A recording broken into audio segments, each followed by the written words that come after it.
Hello everyone, मैं सत्येंद्र सिंह आपके अपने चैनल इंडियन पीसीएस एकेडमी में बहुत बहुत स्वागत करता हूं।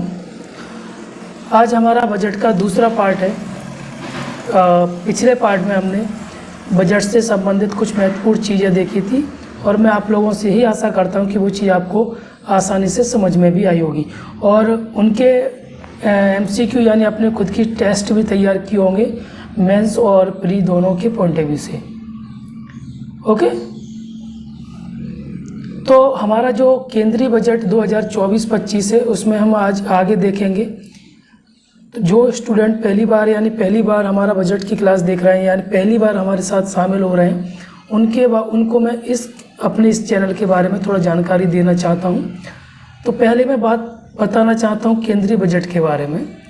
यानी केंद्रीय बजट का जो 2024-25 का केंद्रीय बजट है उसका हमारा आज का दूसरा पार्ट है और इससे पहले हमारा जो आर्थिक सर्वेक्षण था उसको हमने पढ़ा था और आर्थिक सर्वेक्षण के भी हमारे कितने पार्ट बने थे? 2 पार्ट बने थे।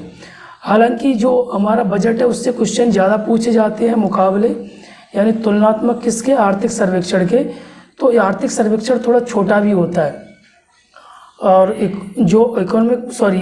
बजट होता है वो बड़ा होता है। तो इस जो हमारा 2 पार्ट में कवर नहीं हो पाएगा तो उसके हमारे 2 पार्ट भी बन सकते हैं, 3 भी बन सकते हैं, 4 भी बन सकते हैं, लेकिन हम पूरा कवर करेंगे इसमें प्री और मेंस के दोनों पॉइंट ऑफ व्यू से। ठीक है, और हम कौन से एग्जाम्स के लिए अगर आप तैयारी कर रहे हैं तो उसके लिए आप ये पढ़ सकते हैं। तो यूपीएससी वाले, पीएससी, एसएससी, रेलवे और इसके अलावा जितने भी कॉम्पिटिटिव एग्जाम्स होते हैं जिनमें इकोनॉमिक्स हमारे सिलेबस में रहती है, पाठ्यक्रम में रहती है, वो सारे स्टूडेंट की क्लास ले सकते हैं।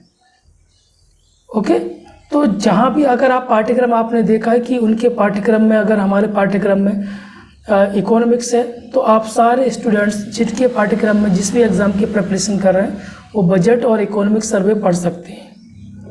इसके बाद हमारा अगला वीडियो आएगा पैरा ओलंपिक पे। हालांकि पैरा ओलंपिक ख़त्म हो चुका है लेकिन मैं वीडियो लाऊंगा, उसमें सारी डिटेल रहेगी आपको उसके अलावा कहीं से भी पढ़ने की कोई आवश्यकता नहीं होगी। क्लियर, ये हमारा हो गया। अब मैं बात करता हूँ इसी चैनल पर हमारा ज्योग्राफी में करा चुका हूँ, इंडियन ज्योग्राफी पूरा खत्म हो चुका है, वर्ल्ड ज्योग्राफी हमारा चल रहा है अभी। ठीक है, और उसके अलावा हम आंगनबाड़ी जो मध्य प्रदेश के जितने भी महिला अभ्यर्थी हैं उनके लिए आंगनबाड़ी के लिए मैंने क्लास स्टार्ट किए तो वो लोग भी इसको ले सकते हैं। ठीक है, तो आप सभी के लिए यहाँ पर सब कुछ मिलेगा, बस आप साथ में पढ़ते हुए चलिए और जैसा मैं बोल रहा हूँ वैसा आप करते चलिए। ठीक है, तो पिछले पार्ट में हमने देखा था, पिछले वीडियो में हमने देखा था, उसके आगे आज हम समझेंगे और पिछले वीडियो को आप देख लेना जो पहली बार देख रहे हैं तो पिछले वीडियो को आप लोग सभी देख लेना। क्लियर, चलिए।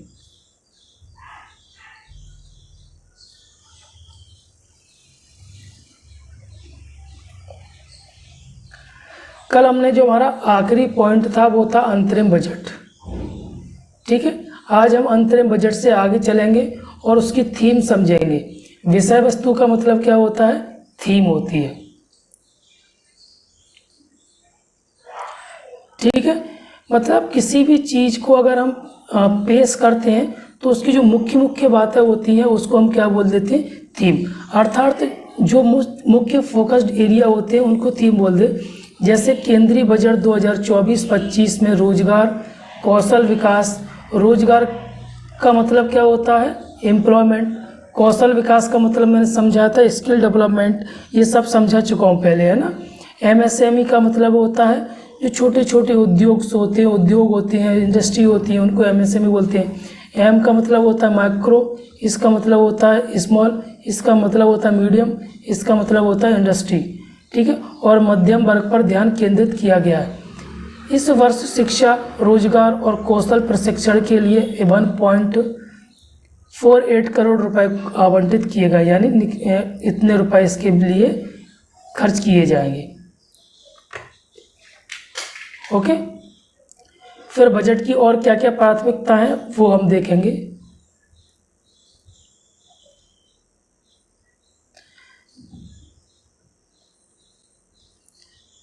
ठीक है, बजट की और क्या क्या प्राथमिकता, जैसे कृषि, रोजगार, मानव संसाधन विकास।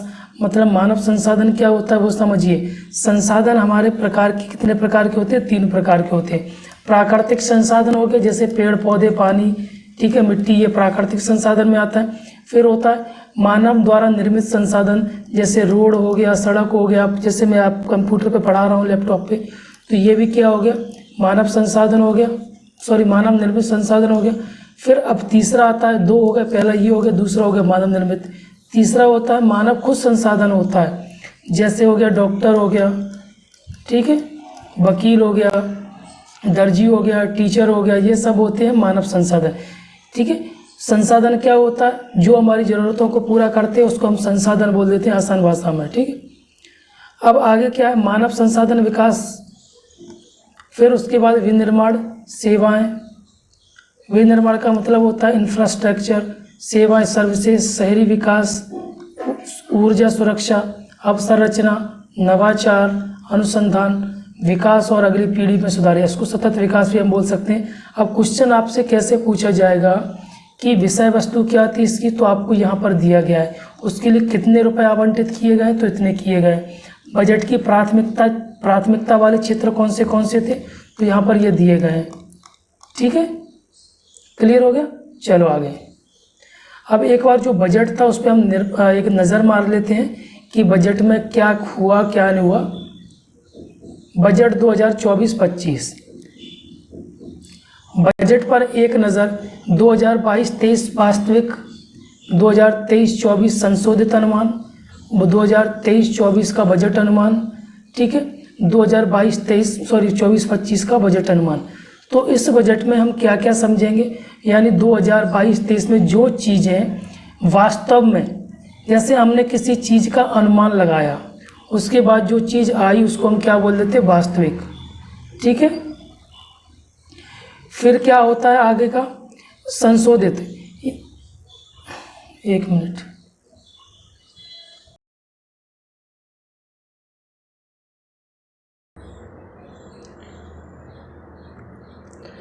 अब संशोधित मतलब 22-23 में जो चीज़ बोली गई थी उसको संशोधित करना, एडिट करने के बाद बजट में रखना, वो होता है। फिर 2023-24 में जो बजट में अनुमान लगाया गया था वो, और जो 2024-25 में बजट में अनुमान लगाया गया है वो सब चीज़ हम इसमें देखेंगे। अब यहाँ पर ये कलर दिख रहा है ना आपको, ये कलर पे थोड़ा फोकस करना, ये कलर इसका है, ये कलर इसका है, ये कलर इसका है, ये कलर इसका है। तो यहाँ पर देखना कि बजट 2022-23 में क्या हुआ था, इन कलर पे ध्यान रखना। हम बात करते हैं गवर्नमेंट के पास जो पैसा आता है, प्राप्तियाँ यानी रेवेन्यू, तो देखो एक होता है राजस्व प्राप्ति, दूसरा होता है पूंजीगत प्राप्ति। तो राजस्व प्राप्ति की हम बात करेंगे, कलर पे ध्यान रखना, इस पे 2022-23 की हम बात करें, फिर 2023-24 की, ठीक है, इसमें भी 2023-24 ये संशोधित है, ये वाला है बजट अनुमान। फिर बजट अनुमान 2025 में क्या बोला गया कि राजस्व प्राप्तियाँ कितनी होंगी, इतनी होंगी। तो अगर आपसे क्वेश्चन पूछा जाएगा कि क्या ये लगातार बढ़ रही हैं, तो हाँ आप बोल सकते हैं कि जो राजस्व प्राप्तियाँ गवर्नमेंट, यानी जो राजस्व प्राप्तियाँ हैं भारत की, वो क्या हो रही हैं, लगातार बढ़ रही हैं। आपसे क्वेश्चन पूछा जाएगा कि जो राजस्व प्राप्तियाँ हैं वो बढ़ रही हैं, घट रही हैं, या घट रही हैं, कि उतार चढ़ाव हो रहा है, कि लगातार बढ़ रही हैं, तो क्या आपको बताना आंसर, लगातार बढ़ रही हैं। ऐसे क्वेश्चन पूछे जाते हैं, आप 2020 का पेपर उठा के देख लेना, तो उसमें से क्वेश्चंस पूछे गए। मैं बात करूं पूंजीगत, देखो राजस्व प्राप्ति दो तरह की होती है, एक तो टैक्स के द्वारा मिलती है, एक नॉन टैक्स के द्वारा मिलती है, ठीक है, वो सब इसमें जब मैं पढ़ाऊंगा तो आ जाएगा। फिर पूंजीगत यानी कैपिटल, तो कैपिटल की अगर मैं बात करूं तो ये सब दिए गए आंकड़े, ठीक है। 2022-23 में जो वास्तविक था, 2022-23 का जो संशोधित 23-24 संशोधित था, जो 2023-24 का जो बजट का अनुमान था ये था, फिर जो 2025 में लगाया गया वो ये है। तो पूंजीगत प्राप्तियाँ क्या है, घट रही हैं, ठीक है, यानी यहाँ पर कम है, यहाँ पर बढ़ी है, यहाँ पर कम है और यहाँ पर और कम हुई है। तो आपसे ये भी पूछा जाएगा पिछले 3 सालों से घट रही है कि बढ़ रही है, तो आपको ये भी बता देना। अगर 3 साल की पूछे तो 3 साल से क्या हो रहा है, वो घट रहा है, ठीक है, लगातार क्या हो रहा है, घट रहा है। यहाँ पर ये 3 साल की पूछे या 4 साल की पूछे तो क्या हो रहा है, बढ़ रहा है। फिर अगर मैं खर्च की बात करूँ, यहाँ पर करोड़ की बात की गई, खर्च की बात करूँ तो राजस्व का खर्च कितना हो रहा है, पूंजी में कितना हो रहा है, तो इसमें भी क्या हो रहा है, लगातार ये चीज़ क्या हो रहा है, बढ़ रहा है। और इसमें भी क्या हो रहा है, उतार चढ़ाव, यहाँ पर कम था, यहाँ पर फिर बढ़ गया, फिर यहाँ पर कम हो गया, यहाँ पर फिर बढ़ गया। तो यहाँ पर क्या हो रहा है, ये उतार चढ़ाव हो रहा है। समझते जाइए, आपको क्वेश्चंस खुद बनाना है, मैं बताता हुआ चल रहा हूँ, आपको वैसे बताते हुए चलना है। अगर आपसे पूछे जाए, अगर पिछले साल के मुकाबले अगर हम पूंजीगत व्यय की बात करें तो पूंजीगत व्यय का अनुमान जो क्या है, बढ़ गया है। ठीक है, अगर आपसे 2022-23-24 की पूछेगा तो क्या होगा, कम हुआ है। समझ में आ रहा है ना आपको। इसमें भी अगर आपसे पिछले साल का पूछे जाएगा तो पिछले साल से क्या होगा, इसमें बढ़ गया है। ओके, समझ में आ गया ना, क्लियर। अगर आपको नहीं समझ में आता तो आप मुझे बताइए फिर से।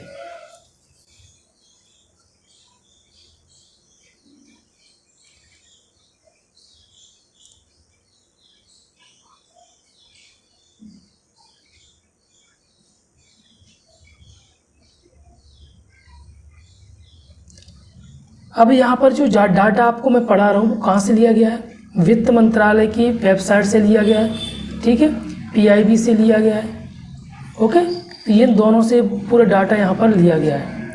तो केंद्रीय बजट 2024-25 की प्राथमिकताओं पर हम एक बार ध्यान देते हैं। जो हमने पीछे पढ़ा था, चित्र के हिसाब से इसलिए ज़रूरी है क्योंकि चित्र से हमें जल्दी याद हो जाता है। तो जो प्राथमिकता उसको क्या बोला गया, चतुर्दिक समृद्धि एवं सशक्त विकास का पथ। आपसे वर्ड पूछा जाएगा कि ये वर्ड कहाँ पर यूज़ किया गया, तो आपको बता देना है कि इस बजट में यूज़ किया गया है। पहला है कृषि क्षेत्र में उत्पादकता और लचीलापन लाना। उत्पादकता का मतलब क्या होता है, उसको प्रोडक्टिविटी को बढ़ाना, और लचीलापन का मतलब होता है जैसे खाद वगैरह हमें लाना, तो जो चीज़ें हमें लाना पड़ती है, मशीनें लाना है, तो उसको जो लाने की प्रोसेस होती है वो थोड़ी इजी हो जाए। फिर होता है विनिर्माण का विनिर्माण का मतलब दोबारा से किसी चीज़ को बनाना। ठीक है, फिर होता है सेवा सर्विस। अवसंरचना का मतलब होता है इंफ्रास्ट्रक्चर। फिर रोजगार और कौशल सब बता चुका हूँ। शहरी विकास, नवाचार, अनुसंधान। नवाचार का मतलब क्या होता है, समावेशी का मतलब क्या होता है, ऊर्जा संरक्षण। ये सब चीज़ें इसमें दी गई हैं, तो आपको ये याद रखना है। ये आप सीधा क्वेश्चन आपसे पूछ सकते हैं कि प्राथमिकता वाले क्षेत्र कौन से थे बजट 2024-25 में। ठीक है, चलो आगे। तो सबसे पहले हम देखने वाले हैं पहले वाले को। पहले वाला हमारा क्या है, प्राथमिकता नंबर 1। प्राथमिकता नंबर 1 क्या है,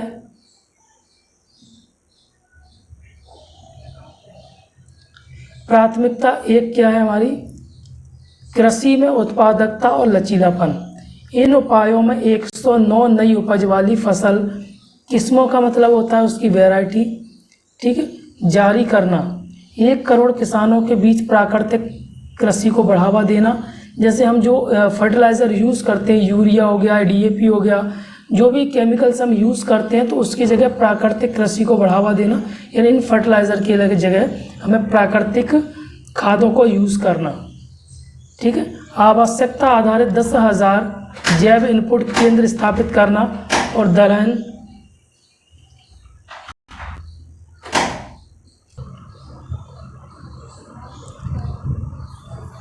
ठीक है, तो क्या इसमें जो बातें बोली गई है, आपसे क्वेश्चन कैसे पूछा जाएगा, एक चीज़ याद रखना। अब आपसे पूछा जाएगा कि कितनी नई किस्मों की उपज की बात की गई, तो 109। ठीक है, फिर क्या 1 करोड़ किसानों के बीच प्राकृतिक कृषि को बढ़ावा देना, ये सब चीज़ें। फिर क्या दिया गया, 10,000 जैव इनपुट केंद्र स्थापित करना। तो ये सब आपके प्री के क्वेश्चंस हैं।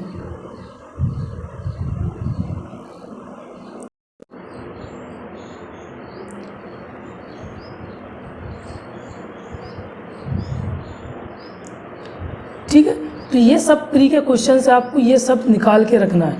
और दलहन एवं तिलहन के उत्पादन, भंडारण का मतलब स्टोरेज, एवं विपणन का मतलब होता है मार्केटिंग। उसको जैसे मान लीजिए पहले हम किसी चीज़ का उत्पादन करेंगे, फिर अगर ज़्यादा उत्पादन हो गया, हमारे यूज़ से ज़्यादा हो गया, तो हम कैसे इसको स्टोर कर सकते हैं, फिर स्टोर करने के बाद उसको मार्केट तक कैसे पहुंचा सकते हैं। ये सब चीज़ों पर आत्मनिर्भरता प्राप्त करना, और इसमें गवर्नमेंट क्या करेगी, हेल्प करेगी। क्योंकि भंडार हम स्टोर कहाँ करते हैं, कोल्ड स्टोरेज होते हैं, कोल्ड स्टोरेज बनवाओ, उनकी जो रेट्स वगैरह होती हैं उनको कम करो, गवर्नमेंट कोल्ड स्टोरेज बनवाओ, ये सब चीज़ें। ठीक है, फिर उसके बाद इस वर्ष कृषि और संबंध, कृषि और संबंध क्षेत्र का मतलब होता है कृषि से संबंधित क्षेत्र के लिए 1.52 लाख करोड़ रुपए की घोषणा की गई।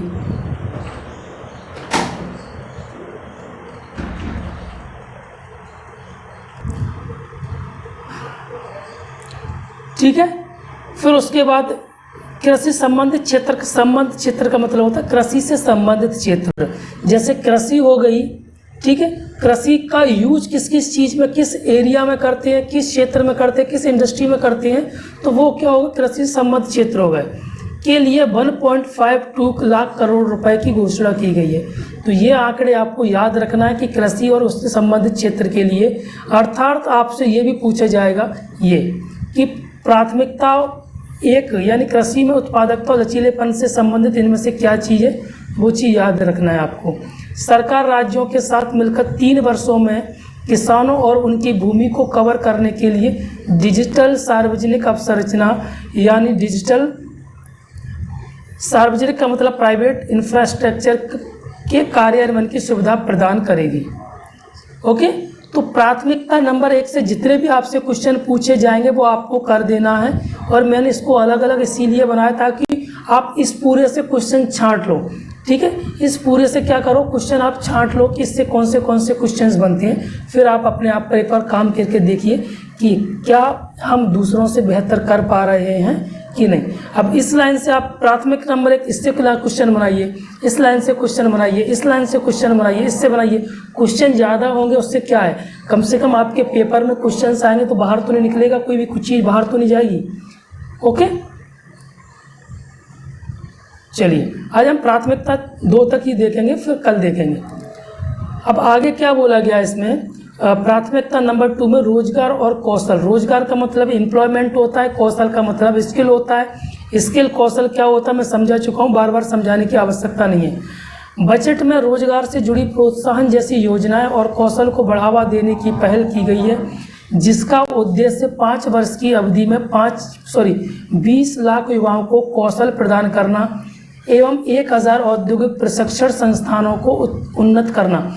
उन्नत का मतलब होता है उनमें प्रोग्रेस करना, उनको डेवलप करना, उनको बनाना दोबारा से। ठीक है, तो इस लाइन से आपको क्वेश्चन ढूंढना है।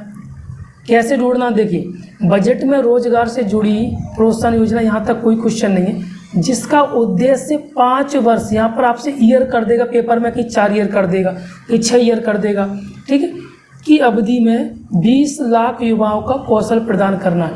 यहाँ पर आप वो 4 ईयर भी कर सकता है, 6 ईयर भी कर सकता है, 7 भी कर सकता है, 3 भी कर सकता है, तो आपको याद रखना 5 ईयर। यहाँ पर 20 लाख की जगह वो 5 लाख भी कर सकता है, 1 करोड़ भी कर सकता है, तो वो भी आपको याद रखना है। उच्च शिक्षा के लिए वित्तीय सहायता और कौशल विकास हेतु ऋण की भी क्या की गई है, घोषणा की गई है। मॉडल कौशल ऋण योजना, फिर मॉडल कौशल ऋण योजना को संशोधित किया गया है ताकि सरकार द्वारा परिवर्तित निधि से गारंटी के साथ 7.5 लाख रुपए तक के ऋण की सुविधा दी जाए, जिससे प्रत्येक वर्ष 25,000 छात्रों को मदद मिलेगी। तो ये सारे आपको आंकड़े याद रखने, हर दिशा से आपको हर डायरेक्शन से क्वेश्चन बनाना है। क्लियर हो गया, समझ में आ गया। जितना भी मैंने बजट पढ़ा है धीरे धीरे पढ़ेंगे और आराम से समझते हुए चलेंगे, कोई भी बजट से क्वेश्चन आपका बाहर नहीं जाने दूंगा। क्लियर, ठीक है, थैंक यू।